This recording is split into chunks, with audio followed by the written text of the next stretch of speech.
다시 한번 인사드리겠습니다. 레코드 피처에서 기술을 맡고 있는 윤광탁이라고 합니다. 반갑습니다.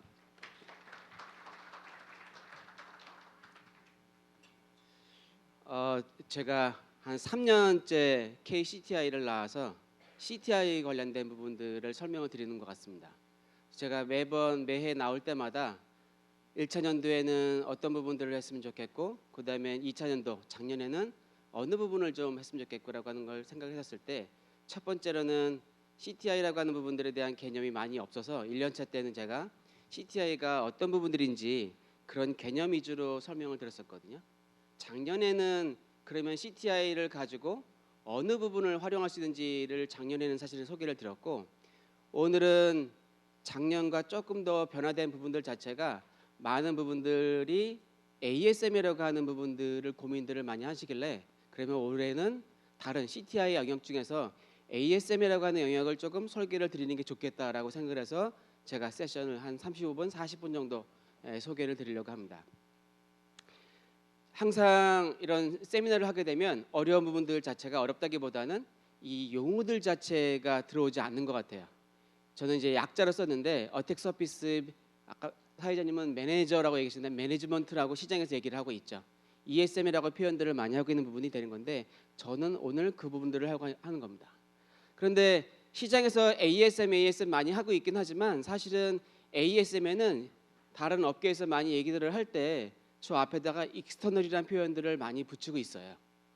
점점 그런 얘기들을 많이 하고 있고, ASM 또는 EASM이라고 표현들을 많이 하고 있는 부분들인데, 그 부분들의 가장 큰 이유는 사실은 외부에 노출되어져 있는 부분들이 어떤 거냐, 인터넷에 연결되어져 있는 부분들이 어떤 거냐에 대한 부분들에 대한 것들에 관심도가 더 높다라는 겁니다. 그래서 제가 이 자료를 주말에 준비를 하면서 그냥 소개 자료를 드릴 수도 있었는데, 어떤 식으로 여러분에게 소개를 드리는 게 좋을까 준비를 하다가 어디를 찾아봤더니 다들 얘기하는 게 뭐냐면, 인터넷에 연결되어 있는 자산을 찾아주고, 그 다음에 그 자산에 대한 위험도가 어떤 것들이 있는지 찾아서 줄이는 부분들이 실제로는 이 ASM이 여러분에게 줄 수 있는 그런 도움이다라고 표현이 되고 있는 거거든요. 오늘 그 부분들을 소개를 해드리려고 하는 겁니다. 그래서 아까 제가 얘기했던 것처럼 이 ASM이라고 하게 되면, 이 슬라이드 세션이 여기 있으면 좋겠는데 양쪽에 나눠 있어. 한 반은 여기서 소개를 하고 반은 저쪽에 가야 될 것 같습니다. 이 ASM 얘기를 할 때, 요거는 제가 작년에 그렸던 마이트 어택 프레임워크의 TTP예요. 라자러스 그룹이 최근 1년 동안에 어떤 공격 방법을 썼을까라고 하는 부분들을 제가 CTI 저희 플랫폼에서 내용들을 찾아가지고 그 그림을 그대로 그렸던 형태가 되는 건데, 이 형태를 보게 되면 우리가 얘기하는 것처럼 정보를 찾기 시작해부터 맨 마지막에 정보를 털고 외부에 맨 마지막에 유출하는 그런 전체적인 과정들을 보여주고 있는데, 여기 그림들의 빨간색 부분이 뭘 표시한 거냐면, 제가 표시한 건데, 이 부분들은 TTP 중에서 라자러스 그룹이 썼던 공격 방법 최근에 1년을 제가 빨갛게 표시를 한 거예요.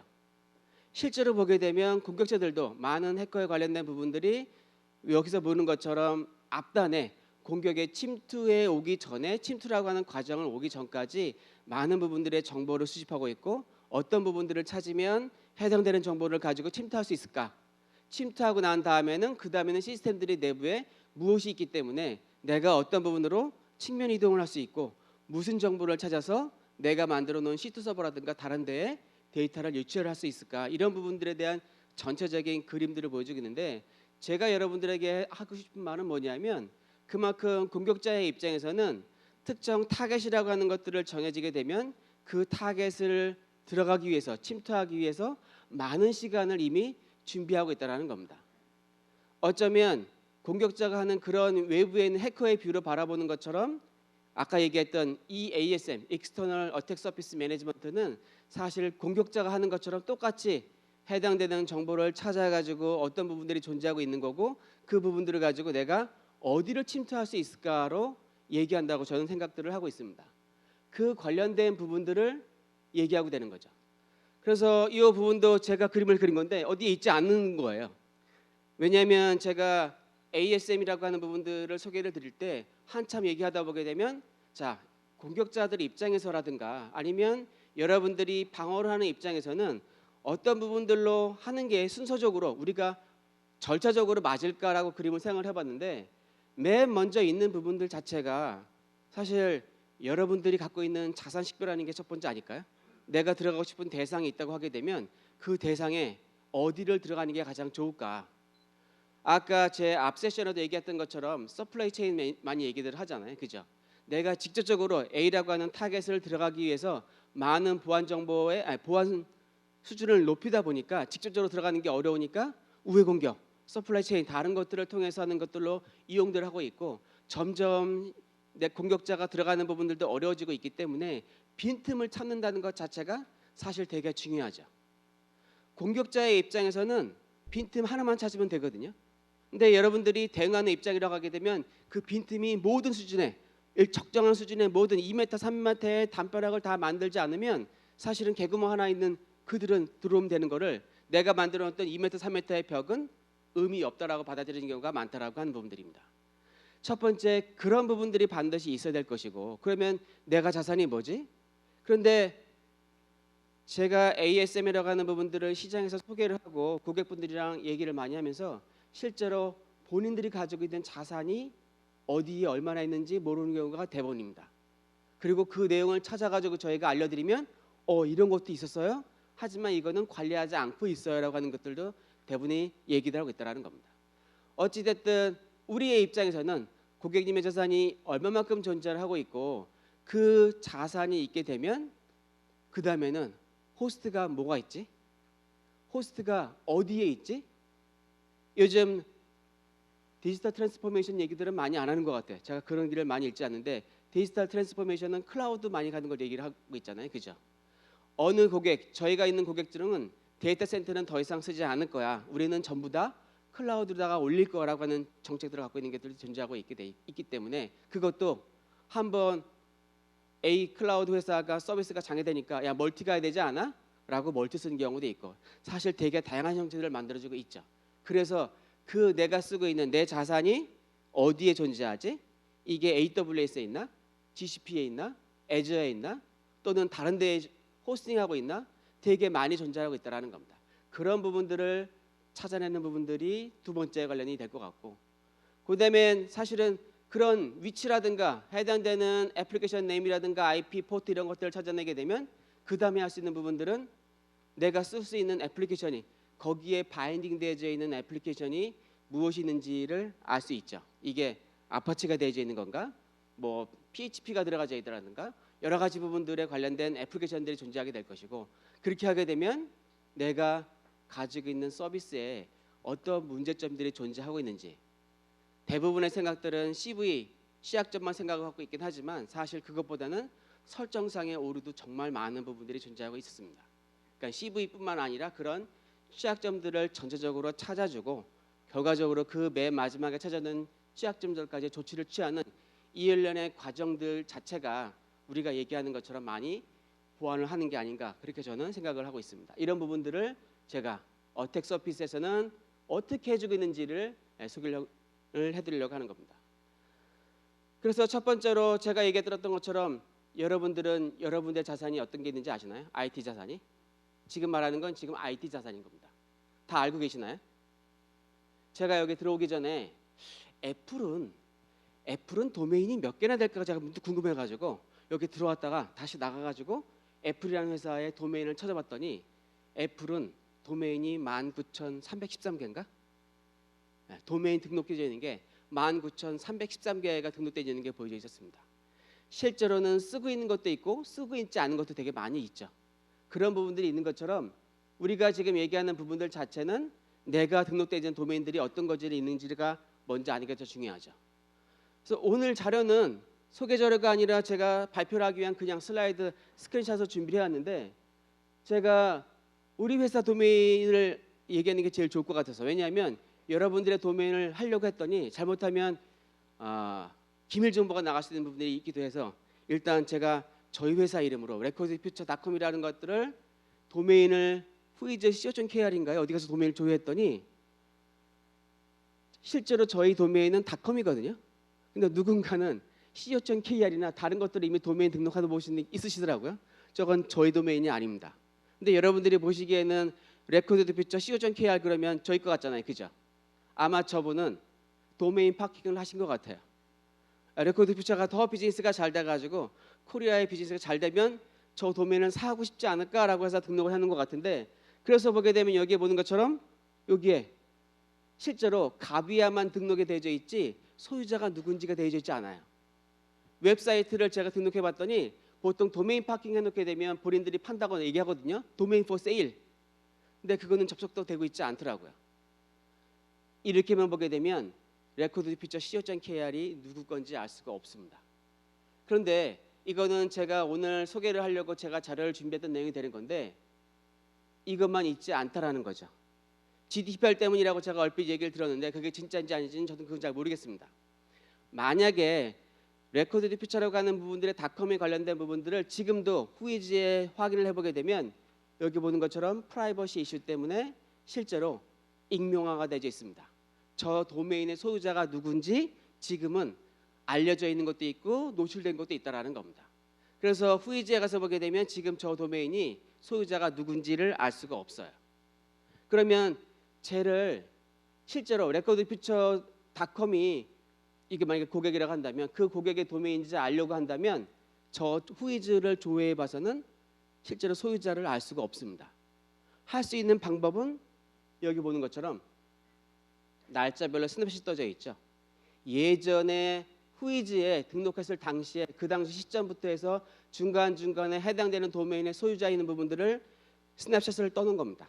그런 절차로 하나씩 저렇게 저장을 해두게 되면 실제로 지금 당시에 2월 4일 날 날짜에 제가 자료를 만들 때 당시에는 익명화가 돼 있어서 레코드 퓨처의 소유자가 누군지는 알 수 없었지만 맨 밑에 2017년 12월 1일의 날짜에 떴던 스냅샷 정보를 보게 되면 이 도메인은 예전에 제가 스웨덴 회사가 저희가 그 모 회사였던 건데 스웨덴의 랩이 만들어지면서 만들어진 회사거든요. 그렇기 때문에 그 당시에 등록했던 정보가 나오는 겁니다. 실제로 2017년도까지는 레코드 퓨처라고 하는 이름으로 등록이 되어 있지만 여전히 지금 소유자는 레코드 퓨처이긴 하지만 중간중간에 GDPR이나 다른 익명화 여러 가지 이유로 인해서 지금은 후이지의 정보가 익명화 처리가 되어져 있구나라고 하는 것을 알 수 있다는 겁니다. 외국 몇몇 회사들은 저렇게 되는 경우가 점점점 많아지고 있어요. 그렇기 때문에 지금은 단순하게 후이즈 정보만 지금 시점에 후이즈 정보만을 조회하게 되면 그 도메인이 정말 누구의 도메인인지는 알기가 많이 어렵다라는 겁니다. 그런데 내가 고객사의 도메인을 찾아내는 것들이 저렇게 가장 많이 인터넷에 연결된 거기 때문에 IP도 있을 수도 있고 그다음에 저렇게 APEX 도메인이 될 수 있긴 하는데 또 하나 사용할 수 있는 부분들이 SSL 인증서죠, 그죠? SSL 인증서를 발급을 하려면 내가 신원 관련된 부분이 정확하게 증명이 돼야지 SSL 인증서를 만들어내기 때문에 사실은 인증서를 대행해주는 국내 에이전시들이 회사에 등록을 할 때 여기서 보시는 것처럼 이렇게 CN네임이라든가 조직네임이라든가 이런 부분들을 다 제대로 넣고 발급을 받아야 되는데 제가 많은 고객사분들의 인증서를 확인해 봤더니 저렇게 안 되는 경우가 너무나 많습니다. 컴퍼니 네임이 조직 네임이 CN네임으로 들어가는 경우도 많이 있었고 실제로 저런 것들도 찾을 수 있는 부분들도 있고 찾지 못할 수 있는 부분이 있다라는 거죠. 결과적으로는 여러분들 입장에서 내가 저 도메인이 내 건지를 확인하려면 되게 다양한 방법, 그 회사가 ASM 벤더들이 가지고 있는 여러 가지 기술로 자기들만이 가지고 있는 노하우로 찾는 게 되게 중요한 부분이 되는 건데 그 부분들이 지금 제가 다니고 있는 레코드 퓨처는 이제까지 인터넷에 여러분들 제 얘기를 하게 되면 쇼단이랑 비슷하네요. 센시스랑 비슷하네요. 그런 회사들이 다 어떻게 하는 거죠? 인터넷상에 있는 것들을 다 스캔하는 거죠. 도메인, IP 스캔 다 한 다음에 거기 있던 정보들 다 수집해서 기록을 가지고 있던 거였던 거죠. 그런 다음에 그 내용들을 보고 여러 가지 무슨 서비스가 있다, 취약점이 있다가 되어 있는 건데 그런 것처럼 저희도 과거 10년 전부터 지금 저런 용도를 사용했던 게 아니라 인터넷상의 CTI를 수집하기 위해서 정보들을 계속 수집해 왔던 거였는데 그 중에 정보들을 가지고 이게 고객님 도메인이네요 라고 지금 얘기할 수 있다는 겁니다.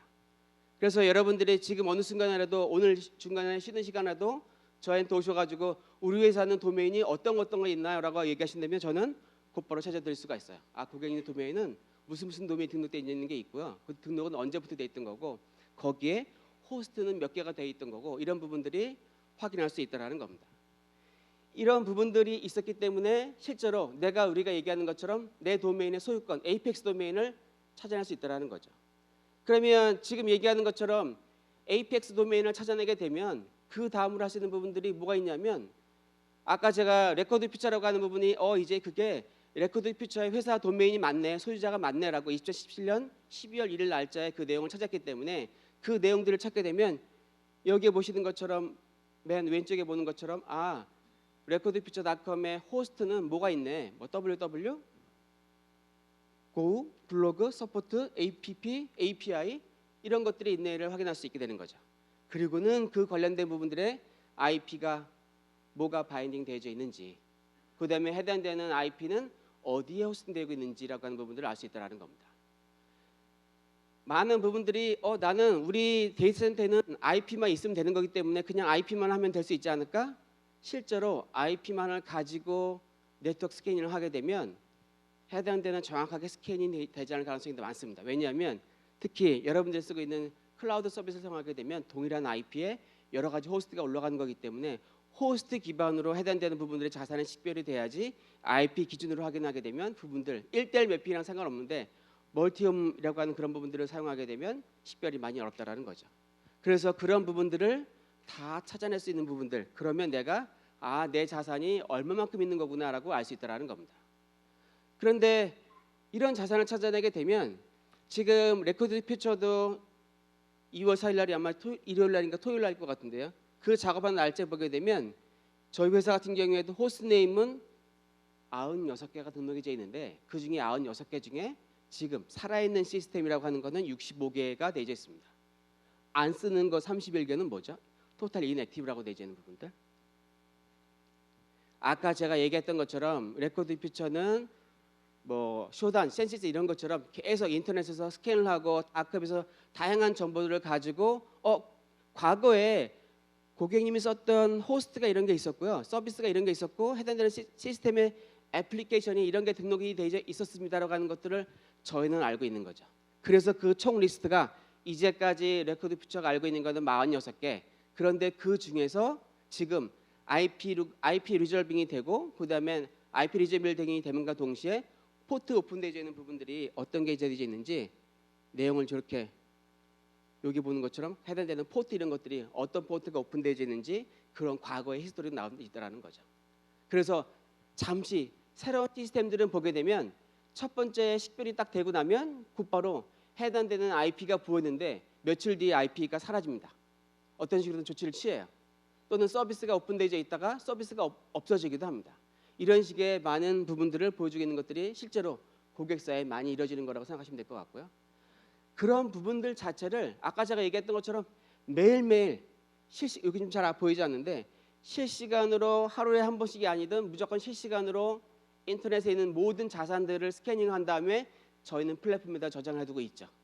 그런 상태에서 레코드 퓨처의 도메인이 호스트네임이 뭐야라고 물어보니까 그 정보를 줬다라는 거죠. 그러니까 저희는 여러분들이라고 하는 고객분들이라고 하는 대상이 됐었을 때 그 많은 대상을 ASM 고객이 됐기 때문에 정보를 수집한 게 아니라 이미 수집하고 있던 정보 중에서 이제 나 우리 자산 있는 거 찾아줘봐라고 얘기하는 거니까 몇 개의 얼마만큼 도메인이 있어 이런 정보를 얘기할 수 있다라는 겁니다. 이런 부분들이 매일매일 식별해서 정보를 알려주게 되는 거죠. 그래서 그런 정보들을 찾게 되면 지금 여기에 보는 것처럼 간단하게 제가 몇몇 중요한 정보들은 뺐는데 실질적인 데모를 보여드리는 게 좀 필요하기 때문에 그래서 여기에 호스트가 있고 그다음에 여기 한번 보이죠? 잘 보이는지 모르겠는데 오픈 exposed credential이라고 되어 있죠. 이 도메인은 실제로 다크웹에 유출된 계정들이 존재하고 있습니다. 이런 정보들도 같이 보여주고 있는 거죠. 간략하게 라이트하게 여러분들이 갖고 있는 도메인, 에이펙스 도메인이 이만큼의 호스트가 이만큼 있는 거에 그 관련된 계정 유출된 게 몇 개 있다고 제가 예를 보여드렸는데 사실은 CTI 안에는 단순하게 저렇게 계정 유출된 것뿐만 아니라 다크웹, 디웹 여러 부분들이 있어서 더 많은 부분들의 정보를 갖고 있죠. 코드 저장소에 저장되는 정보라든가 회사가 언급되는 내용이라든가 취약점 정보라든가 특정 언급되는 내용들이라든가 이런 부분들이 되어 있는데 여기에서는 라이트하게 오픈되어 있는 그 도메인의 연관되어져 있는 크레덴셜이 뭐가 있습니다라고 하는 것들을 이렇게 보여드릴 수 있습니다. 그게 어디가 있는지, 또 제가 표시는 하지 않았지만 원격으로 접속되는 서비스, 아까 공급자들이 얘기하는 것처럼 뭐 텔넷, FTP, SSH 이런 거 쓴다고 얘기했는데 그런 것처럼 원격에서 접속할 수 있는 부분들의 서비스가 무엇이 바인딩 되어져 있는지 그런 것들을 보여주는 겁니다. 지금 여기에 있는 화면은 고객사의 데이터들 중에서 어드민 포털에 들어갈 수 있는 부분들, 실제로는 많은 서비스들을 만들어 놓고 만든 다음에 해당되는 서비스의 어드민 특정 페이지를 없애지 않는 경우가 되게 많거든요. 없애야 되는데 없애지 않고 그냥 노출되는 게 너무 많다라는 겁니다. 그래서 그런 위험도로 자산을 찾아냈는데 그 중에서 몇 가지 예로 어드민 페이지가 이렇게 노출되어 있는 게 있다라고 하는 그런 내용들을 보여주겠다라는 겁니다. 자, 그런 부분들도 확인할 수 있는 내용이 될 수 있겠죠. 그래서 지금처럼 해당되는 호스트 IP를 확인하고 그 다음에 포트를 식별하게 되면 할 수 있는 부분들은 뭐가 있죠? 그 포트에 바인드되어 있는 애플리케이션이 되는 거죠. 그 포트에 80 포트에 443 포트에 또는 8088, 8888 이런 포트에 어떤 서비스가 바인딩되어 있는지를 확인할 수가 있게 되어 있는데 그런 부분들처럼 아까 얘기하는 그런 서비스들을 확인하게 되면 거기에는 앞에 와프도 있네, 뭐 HTTPS 서비스가 뭐 있네, SSL 서비스가 뭐가 되어 있네, PHP를 쓰고 있네, 또는 특정 어떤 애플리케이션 연동에 되어 있네, 다양한 부분들의 애플리케이션이 확인할 수 있게 되는데 그런 내용들을 여기 보시는 것처럼 각각의 서비스 내용을 볼 수가 있게 되어 있죠. 그러면 이때부터 여러분들은 아마 할 수 있는 부분들이 가장 쉬운 건 뭐냐면 해당되는 애플리케이션의 취약점이 뭐가 있는지를 확인한다는 겁니다. 제가 한번 여쭤볼게요. 만약에 이건 예로 제가 만든 건데 여기에 보여지는 것처럼 지금은 저는 얘는 PHP 버전 5.4.16을 여러분들이 쓰고 있는 웹 서비스에 사용하고 있는데 그 서비스에 대한 취약점이 지금 마이트에서 쓰고 있는 CVD 그 DB를 룩업하게 되면 총 212개의 취약점이 있다라고 나오고 있거든요. 그러면 여러분 PHP 516 버전에 212개의 취약점이 있다고 여러분이 알려드리면 여러분들은 저 212개를 다 조치를 취하실 수 있는 건가요? 또는 저게 진짜 존재하고 있는 건가요? 여러분들은 저게 존재한다고 생각하시나요? 존재하는 건 있을 수도 있고 아닐 수도 있죠. 왜냐하면 해당되는 애플리케이션의 버전에만 보고 그 버전에 대해서 취약점만을 이제까지 알려져 있는 공개되어 있는 버전의 취약점 버전에 뭐가 있다고 CV 번호가 뭐가 있다고 지금 그 데이터만 알려주게 된 거지 실질적으로 그 해당되는 시스템에 그 취약점이 있는지는 알 수 없다라는 겁니다. 왜? 스캔을 해봐야 하는 거죠. 왜냐하면 여기 많은 부분들 서비스 중에는 뭐 DOS 서비스가 될 수도 있을 거고 여러 가지 로컬 관련된 부분들의 취약점도 있을 것이고 다양한 서비스들이 존재하고 있는데 그 내용들을 저렇게 DB만 룩업한다고 그 내용들을 알 수 있는 건 아니잖아요. 그 부분들을 하려면 실제로 스캔을 할 수밖에 없다라는 겁니다. 그렇지 않으면 아까 212개에 있는 각각의 PHP 하나만 있고 212라고 얘기했는데 그 데이터를 다 해서 아마 여러분들에게 리스트를 만들어 준다면 여러분들은 그 업무 처리를 거의 할 수가 없을 것 같습니다. 그래서 그 관련된 부분들은 지금 제가 얘기했던 것처럼 해당되는 스캐닝을 직접 해야 되는 거죠.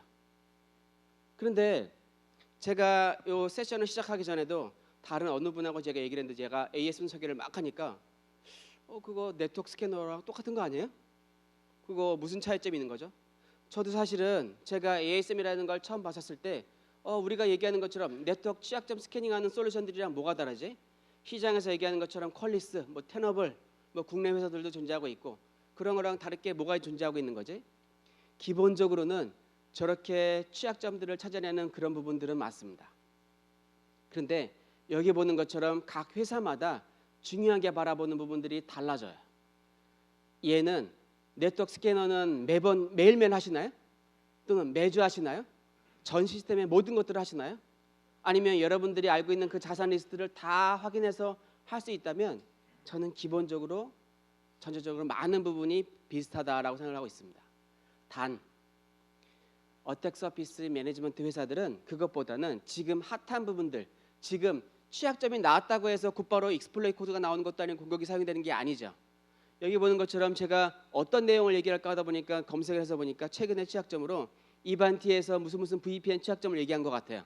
자세히는 읽어보지 않았지만 이반티에서 그런 내용을 했어라고 하는 내용이었던 거고, 그 내용이 저희 플랫폼에 확인해 보게 되면 그 취약점은 2024로 되어 있고 올해 나온 거죠, 그죠?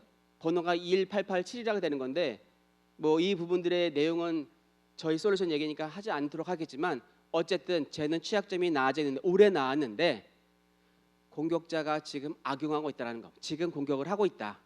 심지어 랜섬웨어 공격 그룹도 이용을 하고 있다라고 지금 기사가 난 거죠. 그러면 여러분들 입장에서는 아마도 가장 얘기를 많이 듣는 게 CIS 보니 야, 나 저거 기사 읽었는데 우리 건 저거 문제 없어? 이거 물어보지 않나요? 여러분 입장에서는 저 스캔을 다 해봤는데 문제 없었습니다. 그런 얘기를 하셔야 되는 게 제일 좋은 거잖아요, 그죠? 그렇지 않으면 일일이 모든 걸 다 찾아야 되는 건데, 그런 것처럼 레코드 디퓨처도 외부에 있는 그런 강하게 낮에는 공격자가 사용을 하거나 가장 핫한 이슈가 되는 부분들을 찾아가지고 거기에 데이터베이스를 넣는 것을 더 중요시하고 있죠.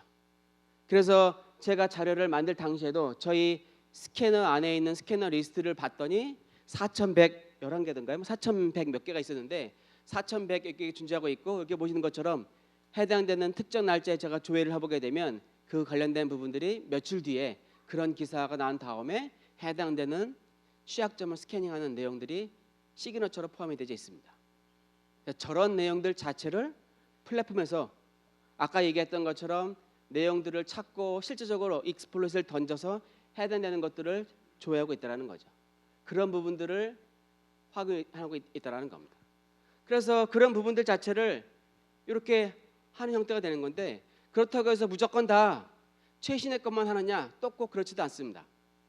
생각보다 오래된 취약점, 이거는 다른 데에 있던 얘기긴 한데 거의 10년 된 얘기죠. 2014니까 10년 전에 있던 취약점들인데 되게 크리티컬한 사항 같은 경우에는 저는 웹에서 쉘에 대한 부분들의 권한을 딸 수 있는 관련된 부분이 되는 건데, 그런 부분들이 존재하고 있는 게 확인이 됐던 것도 있었던 거죠.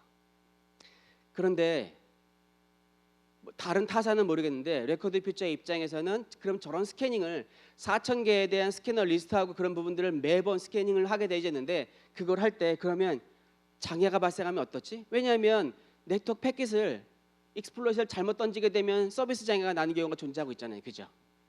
그런 거는 의도적으로 하지 않습니다. 장애가 시스템에 장애가 될 만한 것들은, 왜냐하면 저거는 계속 주기적으로 스캐닝을 할 거기 때문에 그런 부분들은 의도적으로 스캐닝을 하지 않고, 위험도가 낮은 부분들 DOS라든가 이런 부분들, 시스템이 행 걸리는 이런 부분들은 하지 않고, 그 다음에 아까 특정 호스트 같은 경우에는 크레덴셜 리그가 있었기 때문에 그걸 아이디 패스워드 접속해 본다, 이런 거는 의도적으로 하지 않습니다.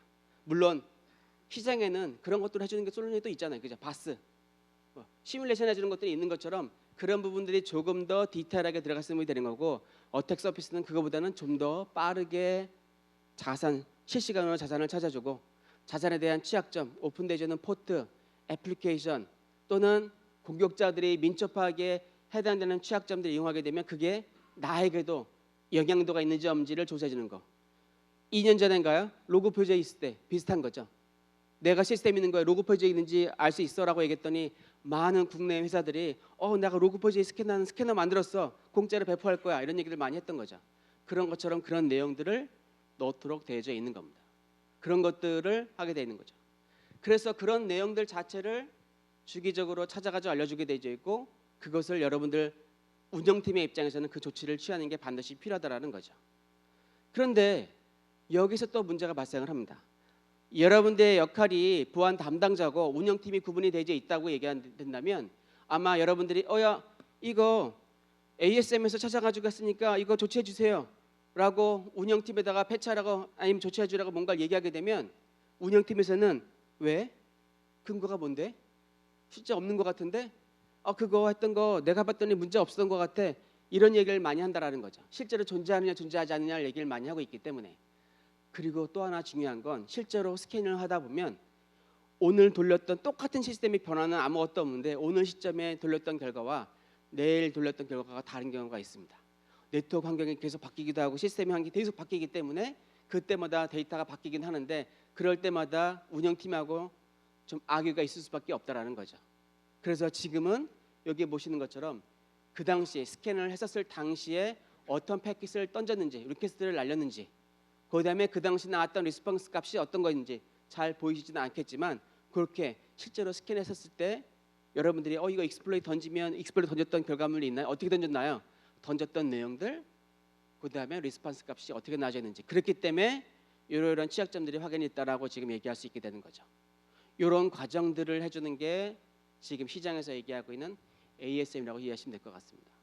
그래서 그런 부분들이 계속 관리가 된다면 여기 보는 것처럼 이렇게 그래프로 나오게 되어 있죠.